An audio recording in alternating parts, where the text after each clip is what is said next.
నా పేరు హరీశ్రావు. నేను సరళ, గీత, సంధ్య, రాధ, రాణి అనే అమ్మాయిల్ని ప్రేమించాను. వాళ్ళు కూడా నన్ను ప్రేమిస్తున్నట్టు నటించి నా ఆస్తులు మొత్తం కరిగించేశారు.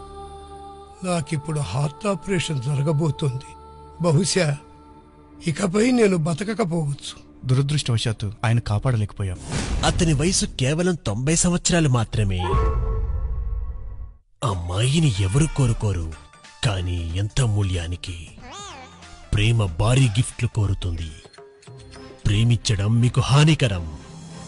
మిమ్మల్ని ప్రేమించేవారికి కూడా. ఈ నగరానికి ఏమైంది? ఒకవైపు పార్కులు, పబ్బులు, మరోవైపు ఫేస్బుక్ ప్రేమలు. ఎవరు నోరు మెదపరేంటి? మౌనంగా ఎందుకు భరించాలి?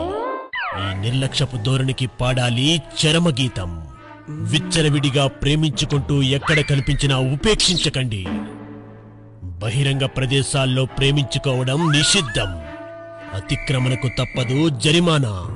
పరిశుద్ధ ఆలయాల్లో ప్రేమ పేరుతో పాపపు పనులు చేయడం మానుకోండి. నేడే చేస్తే చెల్లించక తప్పదు భారీ మూల్యం.